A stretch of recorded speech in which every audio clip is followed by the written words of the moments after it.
Maka jangan main-main. Anda jangan main-main urusan begitu. Dan termasuk perlahan demi perlahan banyak perempuan juga laki-laki tentunya banyak diam-diam mulai perhatikan maju komunikasi, tak tahunya apa, hanya ingin penasaran kenapa mau diajak berduaan oleh laki-laki lain, padahal di rumahnya ada suaminya yang halal, di rumahnya ada istri yang halal. Ini kejadian perselingkuhan dan segala macam gara-gara matanya penasaran. Hati-hati, jangan dianggap sepele. Suami atau istri atau keduanya yang tidak bisa menjaga pandangan sehingga punya fantasi masing-masing, bersiap-siaplah rumah tangganya menjadi berantakan, bahkan mungkin bisa sampai menuju kehancuran. Apa yang harus dilakukan? Berikut ini suara kajian Buya Yahya. Link kajian beliau ada di deskripsi. Terima kasih.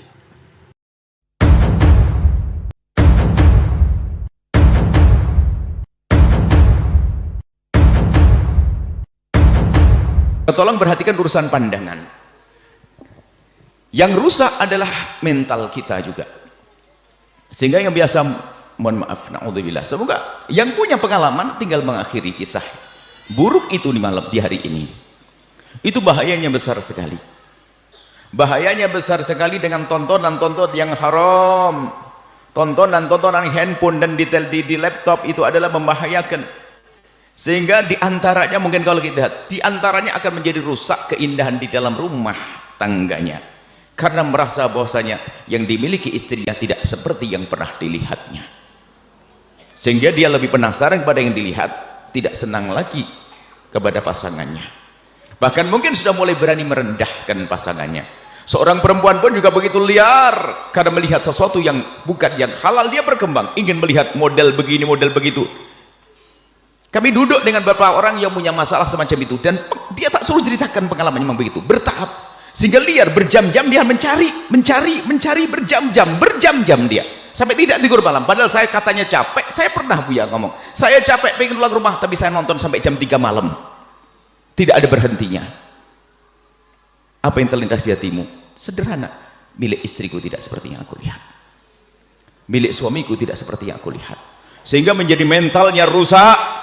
Sehingga setiap melihat orang, apakah itu cantik atau lebih jelek dari istrinya, lebih jelek dari suaminya, dia penasaran. Mungkin dia punya sesuatu yang lebih unik, mungkin dia punya sesuatu yang lebih begini, terus liar sampai akhirnya rusak akhlaknya juga. Sehingga seorang anak syahwat dengan ibunya mandi diintip dalam. Ini jangan dianggap sepele, makanya jangan meremehkan urusan-urusan pandangan ini. Jangan hanya modelnya saja, model seorang soleh, Masya Allah, kayak ahli dzikir, kemana-mana, wah, bawa buku, kitab, tasbih, segala macam. Tapi urusan pribadi yang sangat khusus dengan Allah, di handphonemu ada apanya? Ayo kita jujur, kita semua akan pengen baik.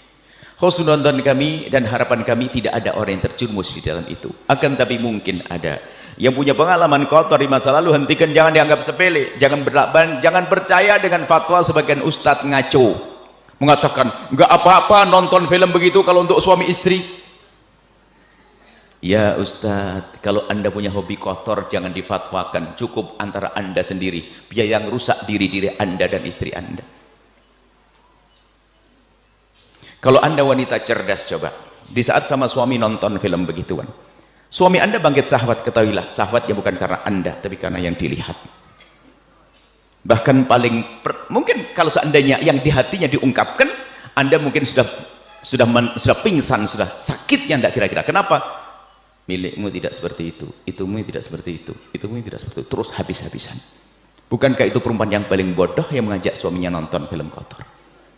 Bukankah suami yang paling bodoh yang mengajak istrinya untuk nonton film kotor? Untuk menunjukkan bahwasanya apa? Milikku tidak seindah yang kau lihat itu. Padahal itu namanya film, setting, segala macam dan seterusnya. Akan tapi orang yang menjaga matanya akan semakin indah di dalam rumahnya. Dan tolong jangan main-main urusan begini, perlahan, halus. Bahkan dikatakan pakarnya ini lebih membuat nyandu, kecanduan lebih daripada candu-candu selama ini. Ada seorang yang dia baik sebetulnya, dia baik, kemudian dia masa lalunya waktu di SMA, dia liar dengan semacam itu, kemudian dia masuk terjun dalam dunia pendidikan agama, dia bercerita masa lalunya. Betul, dia mengatakan, saya sudah kecanduan kelas tinggi, Buya. Saya nangis setiap saat. Orang melihat saya soleh, cuman dia tobat. Tapi dia menghindar itu kayak gemeteran dia. Dia megang handphone, megang laptop. Dia mendapat kepercayaan suatu ketika megang laptop. Itu tidak tahu kemana, refleks jemari saya itu sudah bisa mencari sendiri, masuk. Saya itu tidak sadar masuk itu, saya masuk, sampai nangis dia menangis di depan kita. Saya itu kelihatan baik di mata orang, Buya, tapi saya jelek. Padahal dia menghindar, dia megang laptop, ada internetnya, nggak ada orang begini, ini jalan, tangan saya sudah refleks. Makanya jangan main-main, Anda jangan main-main urusan begitu.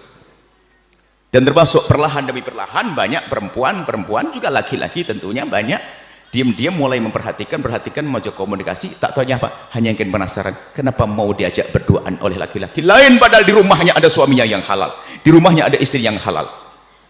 Ini kejadian perselingkuhan dan segala macam gara-gara matanya penasaran. Hati-hati, jangan dianggap sepele, kita perlu pendidikan. Ini orang menganggap biasa saja, tapi diam-diam menggerogoti kemesraan kita kepada pasangan, menggerogoti kepuasan kita dengan pasangan kita, merusak mata kita. Assalamualaikum warahmatullahi wabarakatuh. Penonton yang dirahmati Allah, bagaimana pendapat Anda dengan tema kajian kali ini? Bermanfaatkah? Berikan pendapat Anda di kolom komentar di bawah. Semoga Allah memberkahi kita semua. Amin. Jangan lupa klik like, subscribe, dan lonceng ya. Terima kasih.